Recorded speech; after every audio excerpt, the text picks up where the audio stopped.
Pilipinas, una sa ating mga balita. Bad news sa mga customer ng Manila Electric Company.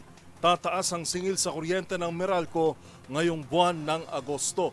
Ayon sa Meralco, tataas ng 63 centavos per kilowatt hour ang rate sa kuryente o katumbas ng 125 pesos pagtaas sa mga kumukonsumo ng 200 kilowatt per hour.